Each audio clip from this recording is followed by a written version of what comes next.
She said, "I'm not cutting off my ex just because you're insecure." Fair point, I said. Accepted Amsterdam, the position I declined 3 times for her. She realized what I'd done when she showed up at my apartment to work things out. The new tenant answered the door. Hey viewers, before we move on to the video, please make sure to subscribe to the channel and hit the like button if you want to see more stories like this. Thanks. The wedding was supposed to be in 3 months, September 15th. We'd already paid deposits on everything: the venue, the caterer, the photographer, the flowers. My mom was already planning her outfit. Lauren had been talking about the honeymoon to Bali for over a year. Then one photo changed everything before. My name is David. I'm 32. Lauren is 30. We've been together for 5 years, engaged for 1.5. I thought we were happy. I thought we were solid. She'd been acting a little distant over the past few months, but nothing alarming. More time on her phone, scrolling social media. Said she was reconnecting with old friends online. One of those friends was Marcus, her ex from college. They dated for 4 years, broke up about 7 years ago, and they went to different graduate schools. At first, I didn't think much of it. People stay in touch with exes, right? It's normal in 2024. But then Marcus started showing up at the coffee shop she went to on Saturday mornings. She mentioned he was there, getting his usual at the gym she joined 2 months ago at the happy hour her coworkers were having downtown. Always conveniently there, always greeting her like they planned it. Sometimes she'd come home and casually mention that Marcus had been there too, like it was a funny coincidence, except it stopped being a coincidence around week 3. I mentioned it once. We were getting ready for bed. Seems like you're running into Marcus a lot. She rolled her eyes. He's just a friend, David. Don't be that guy. I hate that you're threatened by him. I'm not threatened. I just think it's weird that he keeps showing up everywhere you go. He works near my gym. He goes to the same coffee place. We have mutual friends. It's called a small city. She had a point, but it didn't feel like coincidence. It felt planned. Did you text him to meet up? I asked. No, it's been random. Why are you interrogating me? I'm not. I'm just asking. It feels like you're asking, and I don't like it. I trust you when you hang out with your ex, don't I? I didn't have an ex I hung out with, and she knew that. But I dropped it. Didn't want to be that guy. Didn't want to seem insecure. I trusted her. That was my mistake. The photo.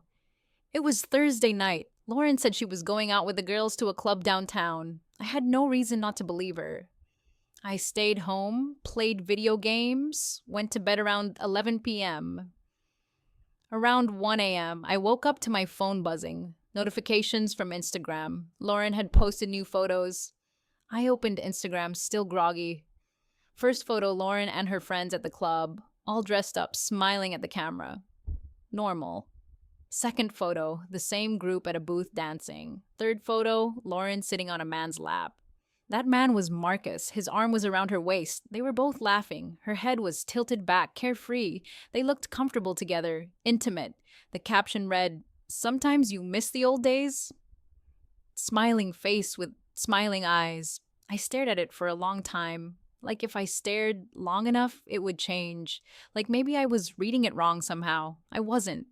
By the time I finished reading it, there were already 47 likes and comments starting to pour in. "He's cute," one girl wrote. "Haha, yes, queen," another said. "Heart emojis everywhere." One of her friends commented, "Living your best life?" Smiling face with hard eyes. I texted Lauren immediately. "We need to talk about that photo." She didn't respond until 1:47 a.m. Still out with the girls having so much fun. Still out having so much fun on her ex's lap. The next morning, I brought it up again over coffee. That photo from last night, sitting on Marcus's lap. She sighed. "It's just a fun picture, David. Don't be weird about it." "Don't be weird, Lauren. You're sitting on your ex's lap at a club while engaged to me. It's not like that. You're being paranoid." "What's it like then? I'm going to brunch with my mom. We can talk about this later if you want to be dramatic about it." She left. I sat at the kitchen table with my cold coffee and looked at the photo again. Sometimes you miss the old days. The decision. I sat with it for 2 hours after she left. This wasn't just about the photo. It was about the months of coincidentally running into Marcus. It was about her dismissing my concerns as being paranoid. It was about her going to a club with her ex, sitting on his lap, and posting it for 1,200 people to see and thinking that was fine. It was about the fact that I was about to marry someone who thought this was acceptable. I went to the safe and pulled out the engagement ring. 1.5 carat custom band, 14 karat white gold.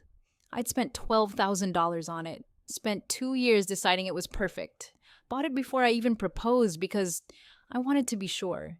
She'd worn it for 18 months and bragged about it constantly. Showed it to everyone. Posted photos of it. Made it part of her identity on Instagram. I looked at it for a moment. Then I got my phone. The listing. I opened Facebook Marketplace and created a new listing. Engagement ring, 14 karat white gold with 1.5 carat diamond. I took a professional photo of the ring on black velvet. It looked pristine, beautiful, expensive. I wrote the description. 14 karat white gold band with 1.5 carat round diamond solitaire. Excellent condition, barely worn. Comes with original appraisal and certificate of authenticity, asking $9,500. Below market value for quick sale. Then I wrote the title, Engagement Off, Ring for Sale, Make an Offer. Came with too much baggage. My thumb hovered over the post button. I was about to do something that couldn't be undone. Once this was out there, everyone would see it. Her family, her friends, people from work, random strangers. The story would be obvious. I posted it anyway.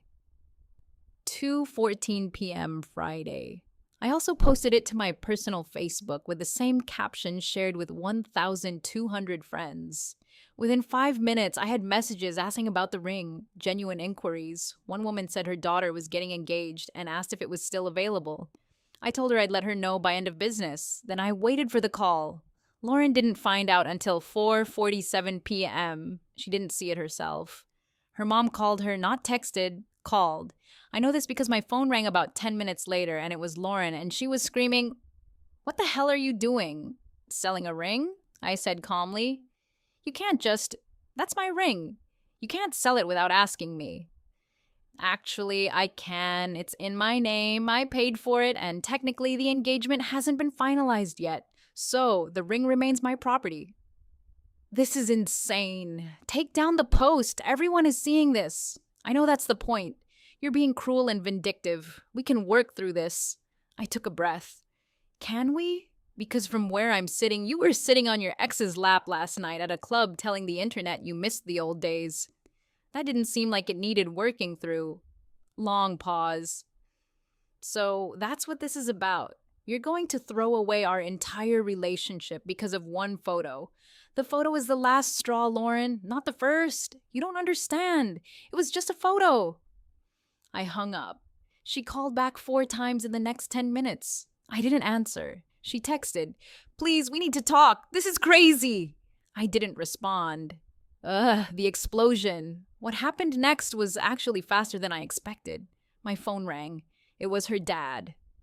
"Robert." "David, what the hell is going on?" Lauren's hysterical.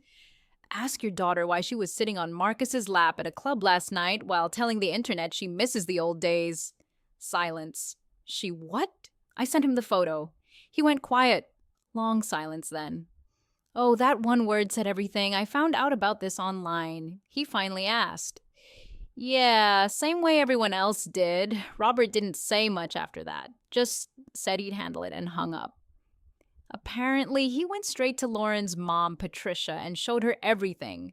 The photo, the marketplace listing, the Facebook post, my caption. I didn't hear the conversation directly, but I heard about it secondhand from my mom, who heard from Patricia's sister, who Lauren had called crying. Apparently, Patricia was furious. "Not at me, at Lauren. What were you doing sitting on your ex's lap?" I'm told Patricia said. "Mom, it was just a photo you posted publicly with a caption about missing old days 2 months before your wedding." By that evening, the story had spread to her entire family. Aunts, uncles, cousins, everyone knew about the ring listing.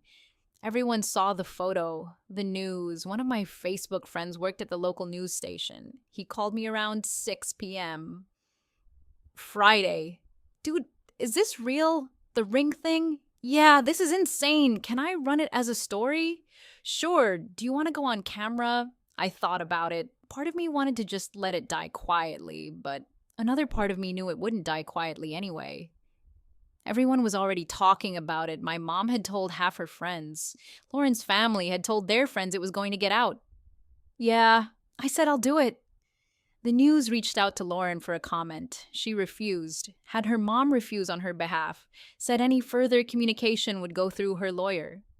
The story ran Friday night at 10 p.m. Social media drama leads to called off engagement. The headline read, they showed the Facebook posts, the marketplace listing, the photo with Marcus. They even got a screenshot of the comments. Random people from the internet offering advice or criticism. The news anchor actually laughed when she read my caption aloud. Engagement off, ring for sale, make an offer, came with too much baggage. Well, the anchor said with a smirk, he certainly made his point. By Saturday morning, the story had been shared over 8,000 times. Local Twitter was talking about it. Reddit had picked it up. People were debating whether I was justified or cruel. I didn't read most of it. Saturday, I met the buyer, a woman named Susan, who was buying the ring for her daughter's engagement at a coffee shop downtown. We completed the transaction. She handed me $9,500 in cash. I handed her the ring in a velvet box. Thank you, she said. I hope your next relationship goes better. I smiled. I think it will. Surprisingly, I felt calm, not angry anymore, not even hurt, just relieved, like a weight had lifted. The aftermath. Lauren went into damage control mode. She tried calling me 23 times over the weekend. I didn't answer any of them. She texted, I'm sorry, I was stupid. The photo was innocent. Please don't do this. I didn't respond. She posted on Instagram. Some people twist stories for attention. The truth is, between me and the people I love, I'm not responding to negativity. The comments were brutal. People screenshot the photo, the post, my caption. They ask questions. If it was innocent, why post it? Why sit on his lap? What does miss the old days mean exactly? She deleted the post after an hour. Then she tried to get my marketplace listing taken down, claiming harassment. Facebook removed it after 12 hours, but by then thousands of screenshots existed. The image was everywhere. Marcus, apparently panicking, commented on the news story. This is crazy. I'm just a friend. Nothing inappropriate happened. He got ratioed immediately. Then, why was she on your lap? Someone responded. Why post that caption? Another asked. Nothing inappropriate, but she's engaged to someone else. A third pointed out. He deleted his comment and stopped following Lauren on social media. When she tried to reach out to him on Sunday, he didn't respond. The family fallout. Patricia, Lauren's mom, didn't forgive her quickly. She called me on Sunday to apologize. I'm sorry my daughter is an idiot. You did the right thing. I appreciate that, I said, but we both know this didn't start with one photo. What do you mean? I explained the months of conveniently bumping into Marcus. The late nights, the texts, the vague explanations, the way she dismissed my concerns. Patricia went quiet. How long has this been going on? She finally asked. I said, I don't think anything physical happened, but emotionally, months at least. Patricia went back to Lauren and demanded answers. Apparently, Lauren broke down and admitted she'd been confused about her feelings for Marcus, that she didn't mean to let it go that far, that she didn't even really want to cheat. She just wanted the excitement of the chase. Patricia called me back Monday morning. She's in therapy now, trying to figure out what she was thinking. That's good, I said. I meant it. The wedding. The wedding was officially canceled Monday morning. My lawyer sent a letter to Lauren's lawyer about the deposits. We split the losses 50-50ths. The venue was already rebooking for another couple.